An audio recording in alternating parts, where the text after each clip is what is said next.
अष्टमैथुन एक अष्टमैथुनों के अंतर्गत है और ये भयानक रोग है, भयानक रोग।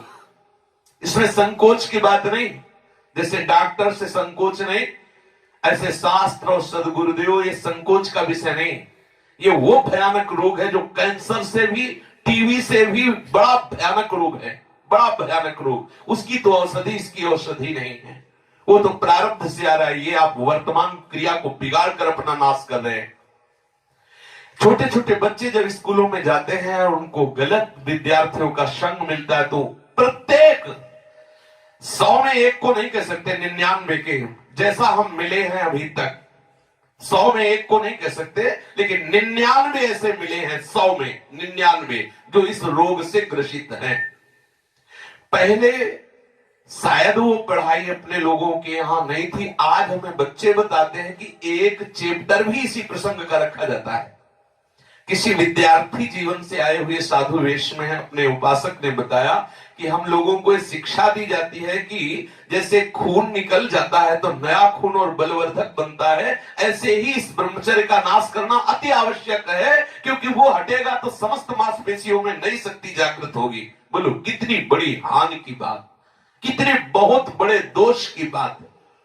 छोटे छोटे बालकों की जिनकी किसी भी तरह से ब्रह्मचर्य नष्ट करने की अवस्था नहीं हुई, वो अपने ब्रह्मचर्य का संहार कर रहे हैं केवल मनोरंजन के लिए। प्लेग, इन्फ्लुएंजा, ये रोग इतने बड़े महामारी नहीं जितना महामारी ये रोग है, जिसे बच्चे और बच्चियां खिलवाड़ समझ रही, मनोरंजन समझ रहे, ये करना आवश्यक ही है ऐसा समझ रहे, सुविधाएं दी जा रही, कहा जाता खेलो हंसो, मार दिया। अभी किसी योग्य नहीं हो पाए और उनको सारी योग्यता नाश करने की शिक्षा दे दी गई और नष्ट हो गए। ना वो गृहस्थी लायक रह गए, न विरक्ति लायक रह गए। ये जो हस्तमैथुन जनित महारोग से, भयानक रोग से ग्रसित साधक जो भी मनुष्य, जो भी बच्चे हैं, सावधानी, बिल्कुल अपनी मृत्यु का वर्ण कर रहे हैं। और हम ये पक्की बात कह रहे हैं, 100 में 99 इस दोष से ग्रसित हैं। 100 में 99, 98 नहीं, 99। और हम जब उनसे पूछते तो पता चलता है ये केवल स्कूल में ही पूरी ट्रेनिंग हो जाती है। आपस में 4 बच्चे बैठकर ऐसे गंदे आचरण से युक्त हो जाते हैं जो जीवन में इससे निकल पाना बड़ा कठिन है। नाना प्रकार की, गंगा की कसम, यमुना की कसम, भगवान की कसम, गुरु की कसम, सब कसम एक तरफ, खाने के बाद 1 मिनट बाद जहां वो अपने स्वरूप में कामाग्नि जागृत हुई, नष्ट हो जाता है साधक। ये जो हस्त क्रिया के द्वारा अपनी वीर शक्ति का नाश कर रहे हैं, बिल्कुल समझ ले ये अनिष्टकारी चेष्टा पहली बात अगला जन्म तुम्हें मनुष्य का नहीं होने देगी, क्योंकि तुम इतना भयानक अपराध कर रहे हो। हर वीर शक्ति में वो जीवाणु है जिससे मनुष्य का जन्म होता है। आप उसको किस तरह से नष्ट कर रहे हैं, पहला महापाप तुम कर रहे हो। दूसरी बात, जैसे किसी लकड़ी में घुन लग जाता है, अंदर अंदर उसे खाली कर देता है, ऐसे ही ये क्रिया हर साधक को, हर बच्चे को, हर मनुष्य को जर्जर कर देती है, उत्साहहीन कर देती है, निकृष्ट भावना से युक्त कर देती है। कोई भी इस हस्त क्रिया को यदि स्वीकार किए हैं तो उसका फल देख ले, बिना प्रयास के वो वीरहीन होता रहेगा। कसम खाइए कि मैं जीवन में कभी हस्तमैथुन नहीं करूंगा। श्री जी को साक्षी करके इसका निर्वाह कीजिए, विश्वास कर लीजिए, आपकी परमार्थिक या व्यवहारिक जो भी उन्नति सबके नाश का प्रधान कारण है। आप ऐसे कारण को स्वयं कर रहे हैं। गृहस्थी धर्म में तो जब संयोग होगा तब होगा, आप इसमें प्रतिपल मर रहे हैं, प्रतिपल। और ये आपको इतना कमजोर, इतना परास्त कर देगा, आप भगवत मार्ग में चल नहीं सकते। आप इसे निश्चय करें, इसी क्षण निश्चय करें कि मैं कभी भी हस्त क्रिया के, तो कोई भी साधक, स्त्री या पुरुष, कोई भी साधक किसी भी प्रक्रिया के द्वारा हम ऐसा, जब तक गृहस्थ धर्म से युक्त होकर हम भगवत पूजा की भावना से संतानोत्पत्ति वाली क्रिया, वो अलग चीज, अपनी किसी चेष्टा के द्वारा हम ऐसा नहीं करेंगे।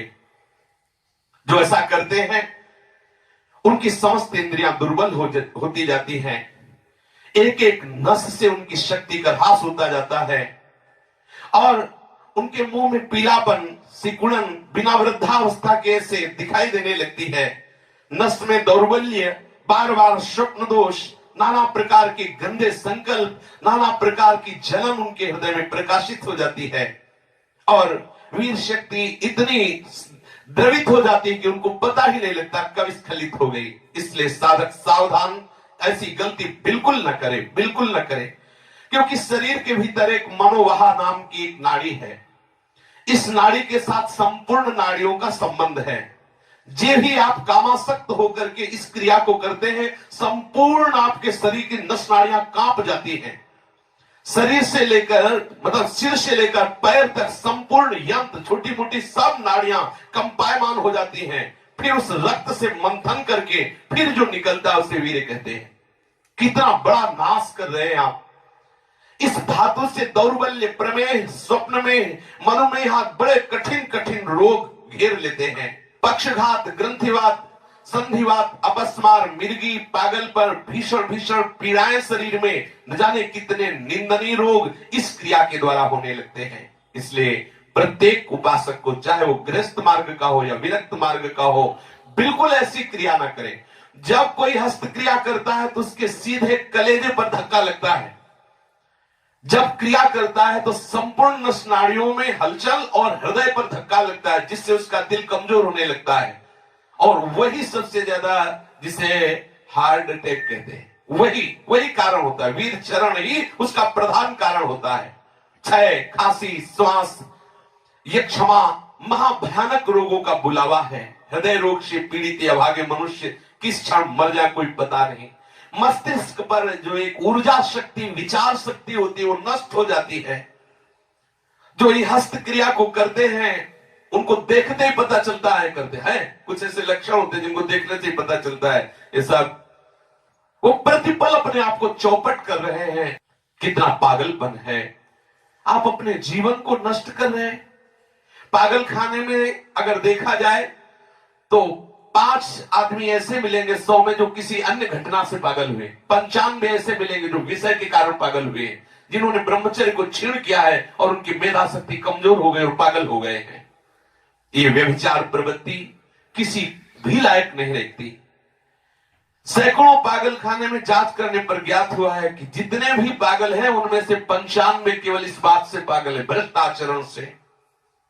आप परिश्रम युक्त, साधना युक्त आप रहिए। ये आजकल के माता पिता स्वयं सावधान नहीं, बच्चों के सामने ऐसी चेष्टाएं करते हैं कि उनकी सामर्थ्य नहीं कि अपने बच्चों को रोक सके। वो समझते हैं कि बच्चों से ये बातें करना ठीक नहीं है। लेकिन आप समझिए, अगर बच्चों को आप एक छूट दे रहे हैं, आप उनका कितना जीवन नष्ट कर रहे हैं। उनकी आंख, नाक, कान, जिह्वा, वाणी, पैर, त्वचा सब कमजोर हो रहे हैं। और इस कारण जब वो गृहस्थ धर्म में प्रवेश होते तो गृहस्थी लायक नहीं रह जाते, गृहस्थी लायक नहीं रह जाते इन क्रियाओं के करने के कारण। माता पिता को, सदगुरु को चाहिए, उपदेशक को, कि अपने आसपास इस बात को कहे कि वो कभी ऐसी गंदी चेष्टाएं ना करें। सदगृहस्थी में जान, देखो पहले आचार्य परंपरा थी, सब जाकर गुरुकुल में रहते थे, ब्रह्मचर्य रहते थे। फिर जिनको गृहस्थ में जाना होता वो गृहस्थ में जाते, जिनको नैष्ठिक ब्रह्मचर्य का व्रत लेना होता वो वैरागी होते। दोनों महान पुरुष बनते। वो गृहस्थी में जाकर धर्म पूर्वक चलते हुए पुनः वैराग्य को धारण करता और विरक्ति में जाकर वो महापुरुष बन जाता। दुर्बल चित्त इतना हो जाता है कि ना वो धर्म स्थान देखता है, न तीर्थ स्थान देखता है, न मंगल तिथि देखता है, न मंगलवार देखता है। बस अपनी वासनाओं का खेल खेलता रहता है। हजारों प्रतिज्ञाएं, हजारों धर्म चेष्टाएं सब व्यर्थ करने वाला ये महान दोष हस्त क्रिया, व्यभिचार प्रवृत्ति, इस पर अंकुश कीजिए, इसको आनंद मत मानिए। ये जो हस्त क्रिया के द्वारा शक्ति का नाश करते हैं, ये प्रतिक्षण काम से युक्त रहते हैं। इनके हृदय में वही चिंतन चलता रहता है। बालक अवस्था से लेकर के यौवन अवस्था तक देखिए आप, इनकी आंखों में देखिए, न तेज होगा, न इनकी गंभीरता होगी, बहुत चंचलता, निस्तेज आंखें होगी, चेहरा पीला पड़, जब देखो तो ऐसा लगता है कि शर्मिंदा हो रहे हैं, मुंह छुपा रहे हैं, ऐसा लगेगा। पहला लक्षण है। दूसरा, कुछ इतने निखल्ले, ऐसे दिखावटी स्वभाव के, ऐंठ में, अकड़ में, गर्मी में रहते, ये वीर शक्ति के नाश का लक्षण है।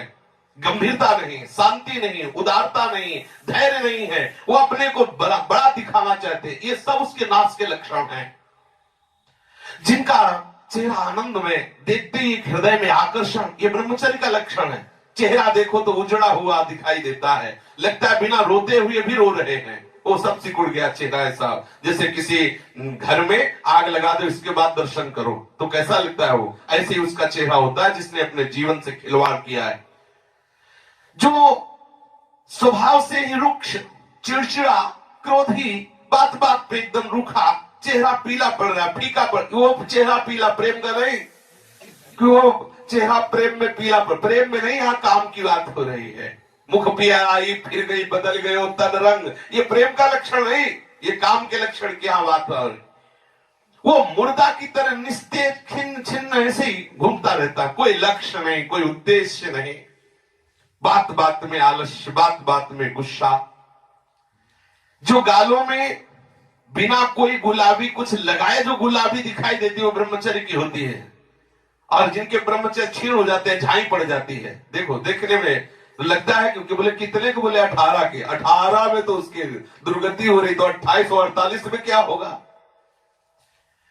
जो काले दाग चेहरे में पड़ने लगते हैं, आंखें धसी नजर आती हैं, गाल पीले नजर आते हैं, नाक के आसपास काले काले दाग यहां ऐसे प्रकट हो जाते हैं, ये सब लक्षण हैं जो उन्होंने अपनी शक्ति का नाश कर दिया। सावधानी के द्वारा इस जीवन को आप बर्बाद न करें। जो 12 वर्ष की अवस्था के बाद से शुरू क्रिया कर, 12 वर्ष हैं, कितने से बच्चे हैं, कितने चलना मुश्किल हो गया, चलना मुश्किल, तब कसम खवानी पड़ी। वो तो लक्षण पता है ना, तो कसम कि तुम्हें हमारी कसम, यदि हमें आप तनिक भी मानते हो, संत मानते हो, गुरु मानते हो, कसम खाओ आज के बाद ऐसा, तब उनमें चलने की सामर्थ्य आ रही। बच्चे हैं, खिलवाड़ हो गया, उनके लिए खिलवाड़ हो गया और अपने जीवन को नष्ट कर दिया। अभी 14, 13, 15, 18 ये अवस्था है। जो लोग ये कहते हैं ना कि खेलने खाने की अवस्था, वो थोड़ा सुन ले कि कौन सा खेल खेल रहे हो, क्या खा रहे हैं, ये खेलने खाने की अवस्था है। अरे ये वो अवस्था है जिसमें जो चाहो तुम बन सकते हो। जो इस वीर शक्ति का नाश करते हैं वो बिना बुढ़ापे के, सारे लक्षण बुढ़ापे के उनमें होते हैं। कमर में दर्द है, चला नहीं जा रहा है, थोड़ी चढ़ाई में हांफने लगे। अब अवस्था कितनी, बोले 18 की। इस अवस्था में तो मतलब दिशाएं भी कांपे, वो अवस्था है। अब तो दिखाई नहीं देता कोई जवाल। चित्त में कुचिंताएं, छाती में धड़कन, बिना भय के भयभीत हो जाना, थोड़े से भी दुख में ऐसा सोचना कि मैं आत्महत्या कर लूं, ये सब बातें उसी की कमी से हो रही। ये महापुरुषों के अनुभव की झूठी झूठी बातों में एकदम घबरा जाना, कोई झूठी धमकी दे दे तो बस वो ऐसा लगता है अब क्या करूं, किसी कमरे में बंद हो जाऊं, अपने आप को प्राण हत्या करके बचा लूं, ऐसा मैं अपने शरीर को न, ये सारे के सारे लक्षण उसी में प्रकट होते हैं। जो ब्रह्मचर्य का नाश करता है, नींद ना आना या सोना तो कुंभकर्ण की तरह, मुर्दे की तरह सो जाना, आलस्य, जरा जरा देर में वो निरुत्साहित बातें, आंखों में जलन, भारीपन, ये सब, स्वप्न दोष अधिक होना, ये सब उसी के लक्षण है जो आपने गलतियां की है। जो सावधान नहीं रहता तो जब वो लघु शंका को बैठता है तो सबसे पहले वीर शक्ति का श्रवण, या सबसे बाद में, दोनों में जैसा अभ्यास हुआ, आप सोच में बैठे, लघु शंका में बैठे, तो सबसे पहले या तो वो गिरेगा या बाद में गिरेगा। आप सोचो उसकी कितनी बड़ी दुर्दशा है। वीर का पाचन नहीं होता, भोजन का पाचन, रस रस का पाचन, रक्त रक्त का पाचन, मांस मांस का पाचन, जो मज्जा, अस्थि और ये सप्तम धातु वीर का पाचन नहीं हो सकता। इसका पाचन ओज के रूप में होता है, तेज के रूप में होता है, महान शक्ति के रूप में होता है। जो संयम से चलता है, भगवत आराधन में चलता है, उसका एक अलग ही स्वरूप होता है, उसमें एक अलग उत्साह, अलग तेज, अलग ओज चमकता रहता है। सावधानी से, चाहे स्त्री साधक हो चाहे पुरुष साधक हो, दोनों को रक्षा करनी चाहिए, खिलवाड़ ना समझो। ये सप्तम धातु बनने में, एक बार के बनने में 30 दिन 4 घंटे लगते हैं, 30 दिन 4 घंटे लगते हैं। जब बहुत सुंदर भोजन सात्विक किया जाता है तो एक बार में संतानोत्पत्ति करने की जो सामर्थ्य वीर शक्ति में है वो 30 दिन 4 घंटे में तैयार होती है, शास्त्रीय पद्धति के अनुसार, शास्त्र सिद्धांत के अनुसार। साधक सावधान रहे, इसे तमाशा न बनावे, इसे मनोरंजन न बनावे, इसे खिलवाड़ न समझे कि कोई देख नहीं रहा। आप जिस कार्य के लिए मनुष्य जन्म धारण किए, चाहे गृहस्थ हो चाहे विरक्त, उसके लिए अति अनिवार्य है आपको ब्रह्मचर्य रहना। ये जो हस्त प्रयास के द्वारा ब्रह्मचर्य का नाश करते रहते हैं, इनको बहुत सावधान हो जाना चाहिए। एक बार ब्रह्मचर्य नष्ट होने में 1.5 तोला सप्तम धातु नष्ट होती है, जो 30 दिन 4 घंटे में तैयार होती है।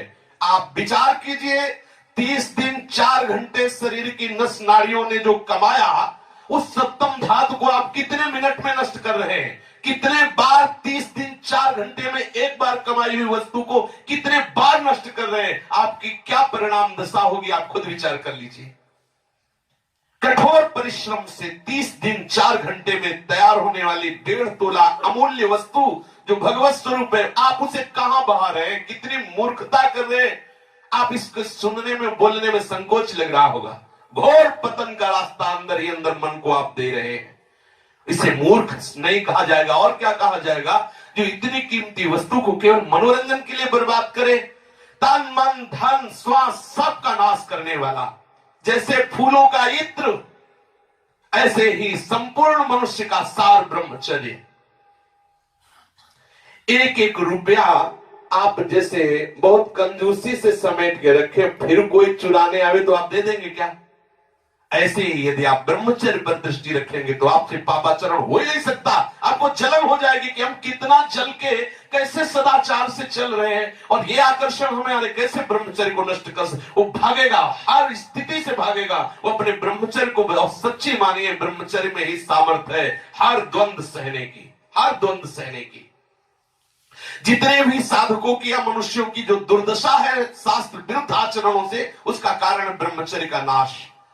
जरा विचार करो, जो दिन में 2 बार, जो 3 बार, या 2 दिन में, 3 दिन में, या चौथे दिन में ऐसा करते हैं, आप उन पर विचार कीजिए कि 30 दिन 4 घंटे में तैयार होने वाली वस्तु को वो 2 दिन में, 3 दिन में, या 1 दिन में 2 बार, या ऐसा आप सोचो उनकी कितनी बड़ी दुर्दशा हो रही, वो कहां पहुंचेंगे। आज कसम खा लो, बार बार कह रहे हैं, और ये हम दूसरों के लिए नहीं कह रहे, अपने लोगों के लिए कह रहे हैं, अपने लिए कह रहे हैं। अपने लोगों को कसम खा लेनी है, हम भूल कर कभी हस्तक्रिया के द्वारा अपने ब्रह्मचर्य का नाश नहीं करेंगे। जो अष्ट मैथुनों में वर्णन, हम एकांत में कभी स्त्री से संभाषण कामुक होकर नहीं करेंगे, हम कभी एकांत में खड़े होकर किसी स्त्री को नहीं ताकेंगे, कभी वो हम चेष्टाएं नहीं करेंगे जिससे हमारा भगवत मार्ग रुके। जो गृहस्थ है उनके लिए भी यही नियम है, एक पत्नी व्रत धारण करने वाला ब्रह्मचारी ही कहा जाता है। इसलिए सावधान, गृहस्थी में भी जाना है तो तब तक ब्रह्मचर्य का पूर्ण निर्वाह करें जब तक आप गृहस्थ धर्म से युक्त ना हो जाएं। और यदि विरक्त है तो आजीवन आप भले चले थोड़े दिन, लेकिन इसको सह जाएंगे तो इतने आनंद में रहेंगे, इतनी शीतलता, इतनी द्वंद्वों से लड़ने की सामर्थ्य आएगी, इतना उत्साह भगवत प्राप्ति को होगा। आप खुद देख लीजिए।